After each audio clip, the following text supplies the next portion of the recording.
Welcome to the podcast not yet named.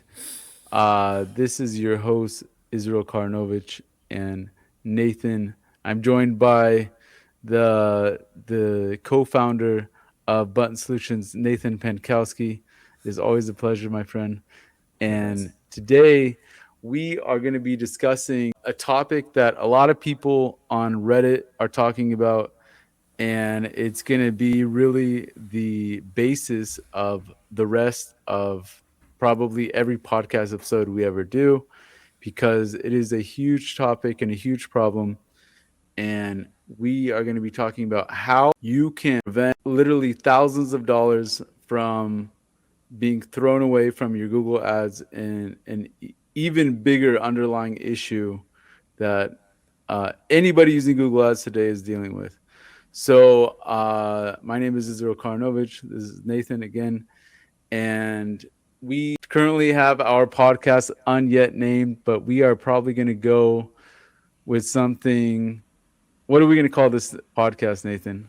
I don't know if to do kitschy or to do like just practical. It's like, we used to call it anti-bots back in the day, but everybody calls it bot management. So it's kind of boring. Right. It's kind of boring and probably even something that most of you guys have never heard about. But there's an issue today with bots. And Nathan, maybe that's a good place for us to start. What do you know about bots? Yeah. Referencing your background. Well, I know how to bypass most of the bot protections out there. Cloudflare, Casada, did a little shape, the F5, low scale, but still. So what that means is Nathan used to bypass.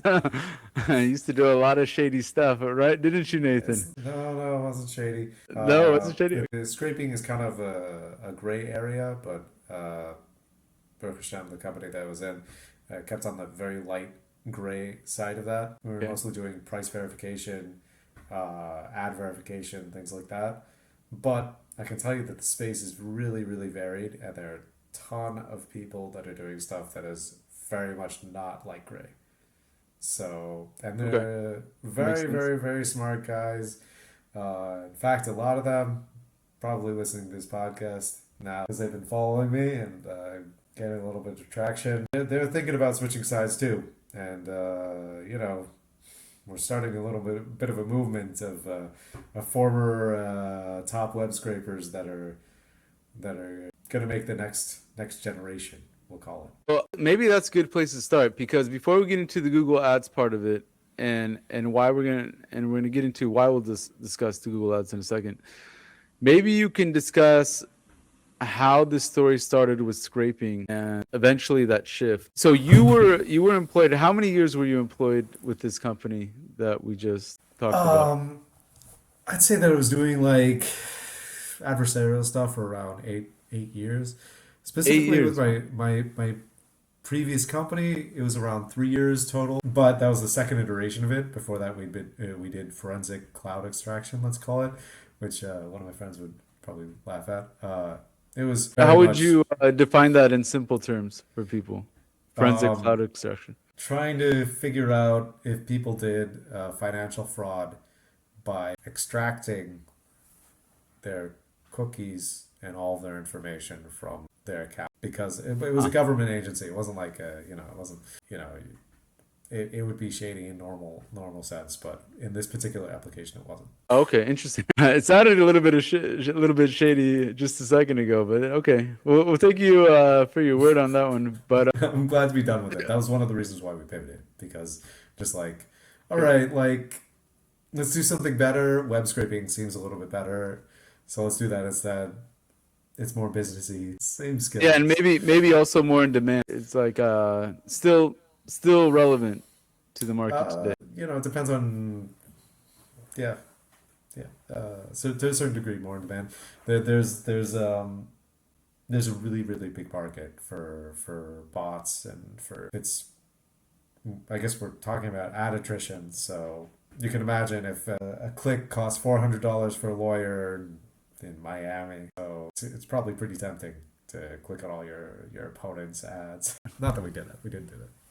It's horrible stuff. So, and we'll talk about that in a second. But however, So you shifted to to your idea was, you noticed that there's a segment in the market that specifically commerce, which was having an issue of competitors scraping each other's prices and products, correct? Yeah, like real time pricing information that basically, if your competitor is doing it and you're not, you're losing a ton of money because they're able to Hmm. undercut you on everything. So you're saying everybody's doing this? Like at least maybe the top 500? To the point that one of the companies that we worked for, that shall not be named, was scraping one of the other major competitors in the United States. They had 4 or 5 different scraping as a service providers, and when one of them fell below 99.8%, let's say, bypass rate, they would switch to a different provider. Like they like weight it according to your success. And that was like at scale. It was a lot of requests that we were doing. So, okay, so fast forward, you left the company. Yeah. You're looking to pursue this, which honestly, on the back end, I thought it was a very great idea. I think there's some hurdles to starting with this as a startup. But just to give a segue, so my background, I am not as clever with the scraping stuff, but I do have a background in Google Ads, and I didn't notice this before, by the way, but this has existed for a while, which is bots. And bots, for a multitude of different reasons, clicking or engaging with not just Google Ads, but conversion metrics, landing pages, websites, all of it. And we just got thrown under a bus this last year pretty badly. Maybe you can talk about, Nathan, was like, I told you my problem. What was going through your mind? Like, what kind of opportunity did you see? It wasn't exactly a business opportunity. I'll call it that way. I saw it as like a opportunity to help. That's really my nature. That's the reason why I was doing web scraping. That's why I was doing everything else I was doing. I was just trying to help, even back and celebrate. To the greatest degree that I could. And I saw, like my teacher Bert Swersey back in the day, who said it takes the same amount of time to solve a real problem as it does to solve a problem that isn't really a real problem.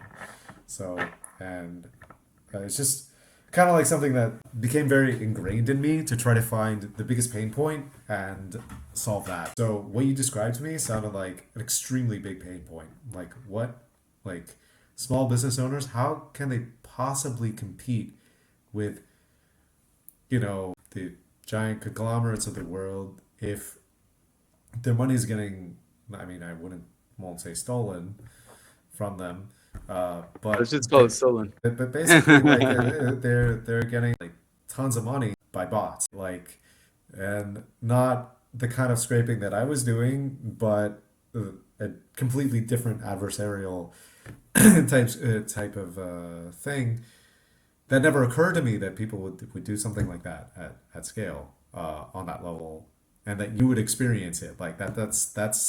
That hit home pretty hard, and I wanted to stop it. You know, that and everything else that the fake checkouts that you experienced or whatever. But ads obviously is like the first and most pertinent issue to solve. The interesting thing for me is, and if anybody uses ClickSees or any competitor to ClickSees, there's a bunch of them out there. ClickMote, there's a lot of them. I think there's a few things that we want to point out here. First of all, from my seat, I knew it was happening for a while. I knew probably since 2021, it was on my radar that bots were clicking and engaging. And the thing that really bothered me about it is, okay, from my seat back then, I was like, eventually you realize, like, okay, about 20 to 30% of my clicks, quote unquote, are bots. And I have a feeling like some of that came from, Google try and pushes you to do broad keywords, which means that your ads are coming up on competitors. Your competitors get upset when they search themselves and they see you're ranked at the top and trying to do a takeover. They may go out and find multitude of solutions out there to just artificially click on your ads. There's a bunch of these click farms and so on. You don't even need to that. You can go on Code Canyon and get some of these like scripts that people have made to just do this. And the thing that bothered me is that Google knows about it and they don't want to fix it. And they could easily fix it. I mean, would you agree, Nathan? Do you think that Google, if they really wanted to, and all their wealth and power and billions of dollars, they could fix it, or at least just take these bot clicks and put them to the side so that they can identify them and not charge Yes. people for them? So I think the thing that people get wrong about Google is thinking that it's a search company, or that it makes Gmail, or it makes Google Drive or Google Photos, and those are all really great things. Gemini, Nano Banana, those are awesome. But that's not how Google makes money. They make money off of ads. Um, Right. and this is probably gonna go on YouTube, and hello Google. Hello, I Google. reversed your bot card. It was great. Like, I learned a lot from it. But there's something to be said for just it's there's it's really really difficult to check, one, and two, you can kind of not check as closely, and it's not exactly outright fraud, but it does cost. So You can't say like Google's frauding people no, they're not. on purpose, but Not they on could purpose. they could stop it if they, I think, or minimize it if they wanted to. They took down a botnet recently, but then it popped back up in like 2 seconds, because that's what botnets do. If there was really a coordinated effort, it could go down. But then I don't know. I don't know what the interests are, but they're definitely not aligned. I'll put it that way. Right. I mean, just think about it like this, right? Google, if 30% of your clicks, and again, the Google Ads platform is still like 80% of Google's income. The vast majority of Google's income comes from google.com and their ads platform. Now, if 30%, 20 to 30% of those clicks are bot clicks, and that's the guesstimate estimate from a multitude of different companies, then if you were to take that away from Google, we're talking about like anywhere from 15 to 30 billion dollars. And so the incentive to take that away from Google is pretty big. I mean, they're a public company. Their investors wouldn't be happy about it. I'm sure their stock would tank if they turned off that faucet. That's Uh, not what we're trying to do. We're just trying to help the little guy not get screwed over. Just want to be clear. Google, We're not trying to destroy not just a attacking little you, honesty. just trying to help the little guy. So, but that being said, now what we experienced with some of the clients that I work with is that the bots, and Nathan, do you think this is because of AI? Like, do you think bots have become more sophisticated since ChatGPT essentially came out? Do you notice So that? the funny thing is that I don't think that they have, not that much, but there's a lot more of them because it's easier. For instance, It's easier. Okay. Firecrawl. I was just talking with my friend Nick, and I was going over my notes. It's like, oh, they didn't do this, they didn't do that, they didn't spoof this, they didn't spoof that. It's very lazy kind of, The spoofing. bots are getting lazier. They're not getting lazier. They just there's something called the Dunning-Kruger effect, which is that you think you know, and because you think you know, you go ahead and do it. You sell something, whatever.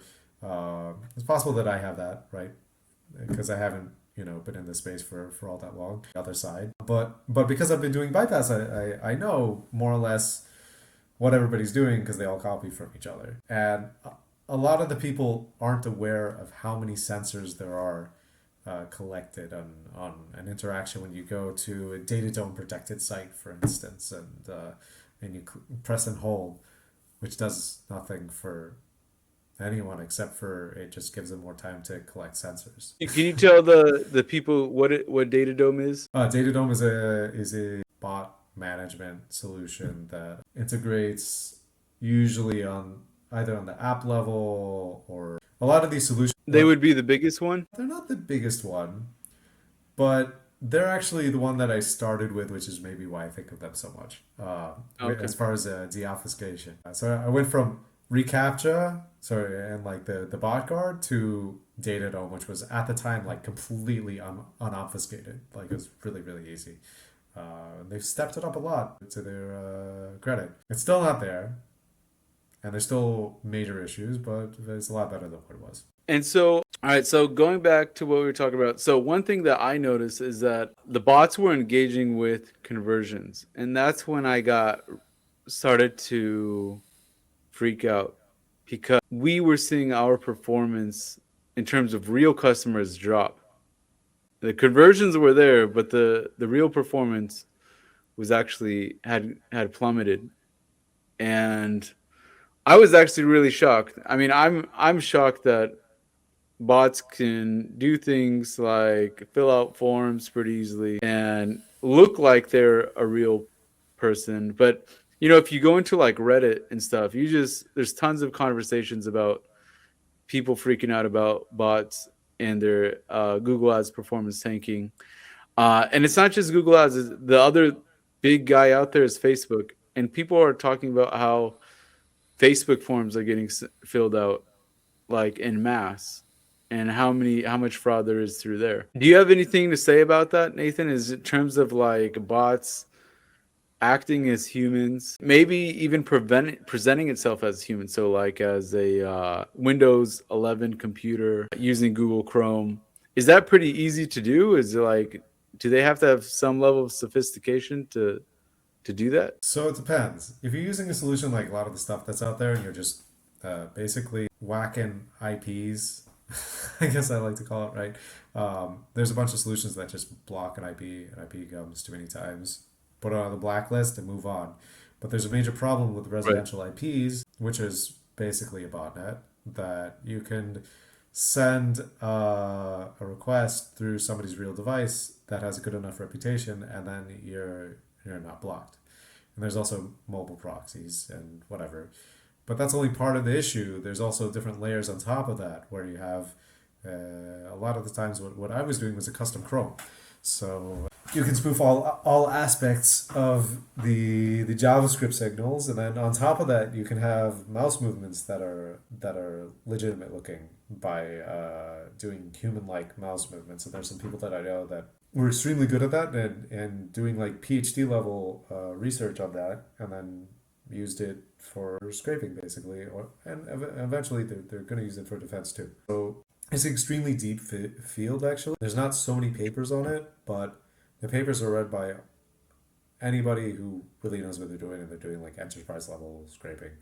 So the little guy, or just anybody basically, the majority of people had no idea that this, like, it's not a shadow world, but it's kind of like an unknown space where it looks like you're having real traffic from the United States, but really it's completely faked. And they can do things like the heat maps and whatever, so they can click stuff, and some of them have mouse movements which are bad, some of them have relatively real, but it's all fakeable. It's all API calls at the end of the day. It's not really that you're dealing with a person that you can see their signals, see their face. Like we have a pretty uh, good gut intuition, for instance, on like what's AI and what isn't now. If you've seen a lot of them, you can kind of tell the difference.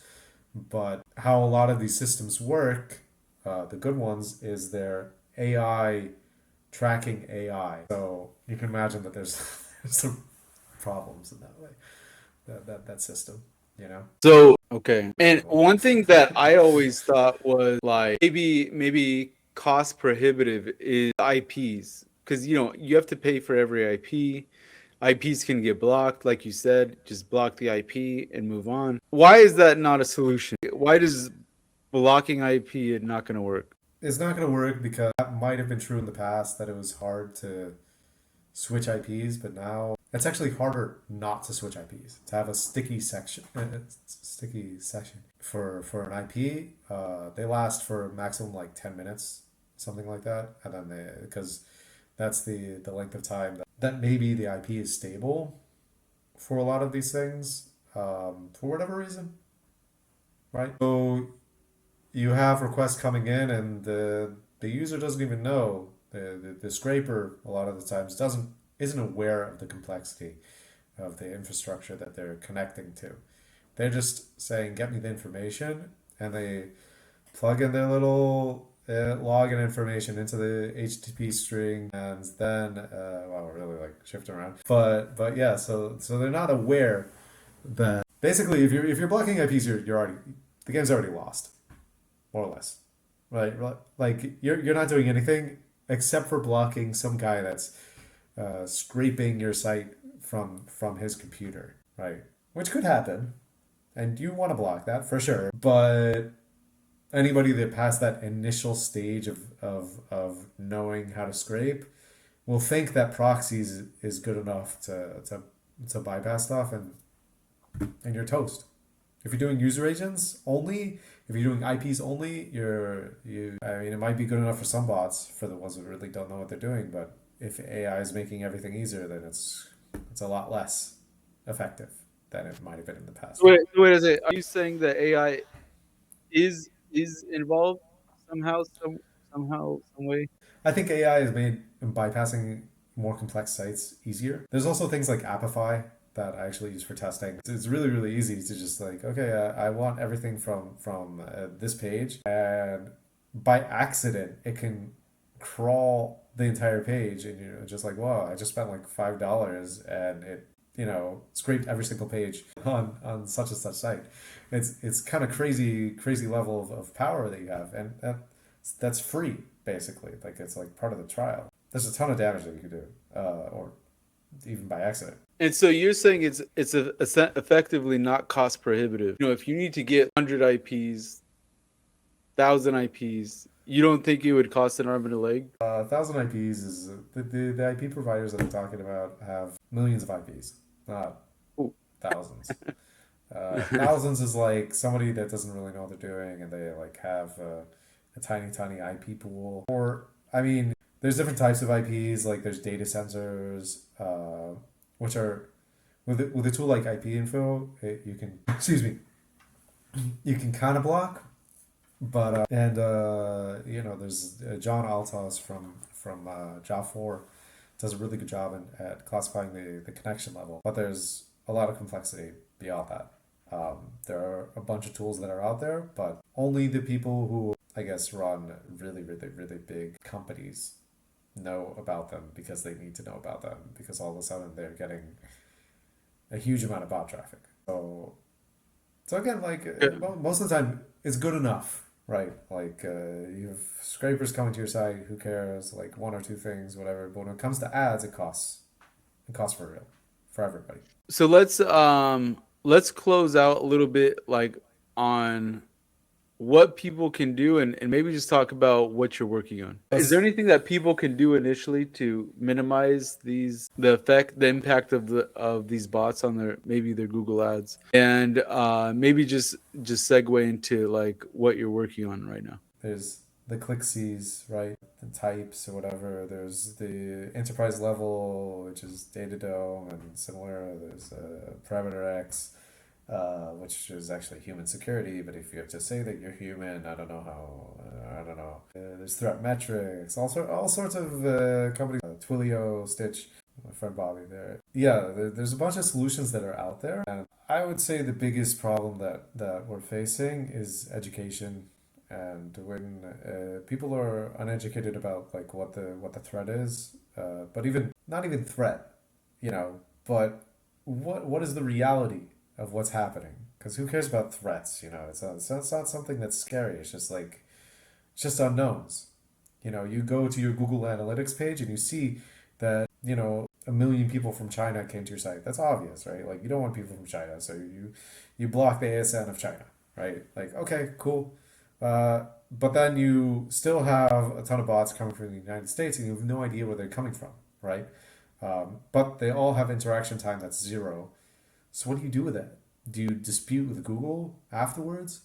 Like Google can say like, well, those look legit to me. When I checked them, they were fine. You know, What Google does say is like, hey, some XYZ engineer will reply back to you and say, I compared what you sent me, and it looks legitimate. like Honestly, what they send you back. I check myself, I look fine. Yeah, again. So there's an implicit problem with that, right? Like it's it's not that it's completely illegitimate for them to say like that it's fine, but it's just like if you're already checking after the fact, you're already kind of losing. So a lot of the solutions deal with man in the middle, and they want to block access through like some sort of gateway where first they serve a challenge and then they redirect. But I guess the major differentiator between what I'm working on and what we're working on and what's out there is that I'm trying to make it easy to integrate, and something that's going to be like generic. That I saw a lot of the solutions were misconfigured. That was really the problem. The problem wasn't necessarily that like data DOM was weak, that human security parameter X was weak. It was kind of like that whoever ran those sites decided that they liked bots or something, or that it was a pain to integrate into such and such API, so they just didn't. And that was the API that actually was the critical information. So the goal that that we have is to make it really, really, really, really easy, and it's possible. It's very, very possible to do it. We do classification not based on bot scores, which I know is a gripe. I've heard people talking about reCAPTCHA, which is great, ubiquitous, but it gives you a bot score. But you're saying it's better than nothing. It's better than nothing in a way, but if you get a bot score that's zero and you have two captchas solving it, which is a bot is a captcha solving service, and they still let you buy 50% of the time, even with a bad token. So why is that? Is it you have to? I think it really comes down to trust, like and knowing what there is, being able to see. Like that was something also that my teacher Bert Spursy would say. You gotta learn how to see, and he would like scream it in the class, more or less, like learn how to see, and it was just like infectious. It was awesome. But I really think that that's the problem, that we don't know what it is that we're looking at. The tools that we have to see what's happening on a website are so primitive, and the people who have those tools are very few, and they're clunky to manage. And so we want to make it clear for everybody, and make the space of literature a little bit more honest, for the people who are interested in being honest, which is not everybody. And yeah, and we want to block some bots, right? That's the fun part. Right. So On maybe you can strong just state. you Yeah. can show people where they can go to learn more, and what would be the next steps. Yeah, so you can sign up Button Solution. I think maybe we're going to be doing a waiting list. And yeah, integration is super easy. It's one line of HTML, but you do have to delete a line of HTML potentially. We'll talk about that. And we'll help you get set up. We'll tell you exactly what's happening. Even if we made a mistake, we'll tell you because you deserve to know. And yeah, that's it. All right. So, ladies and gentlemen, of course we're biased, but definitely if you want a solution that's easy, that is going to safeguard your ads, especially. I mean, there's probably other. We'll probably talk about this in the future. Like, what are the other use cases for this? But definitely ads. If ads are top of your concern, I encourage you to go to button.solutions, sign up, it's free, and look forward to updates in the future about how we're going to safeguard your ads, prevent bot clicks, prevent bot engagements onto your web pages and web properties, to keep them from really just screwing up your data and screwing up your conversion metrics, and preventing the wrong people, quote unquote, from aka bots, to seeing your ads. That's really the goal. So check out, yeah, button.solutions. And what do you think, Nathan? What do you want to talk about next time? Is there anything that comes to mind, maybe from our conversation, that we should cover? I'll have to think about it. I don't know. Okay. Uh, That's usually my answer. Well, this is a big field, guys. So, and this is a big topic. A lot of people, if you go on Reddit, there are a lot of people talking about this right now. So, yeah, so we'll definitely have a lot of content to come on how to safeguard your ads, and things you should do to maybe best practices too. um, make sure that you're in a good place bot wise. So, all right. So take care. Take it easy. Thank you for tuning in, and we'll see you next time. Have a good one, guys.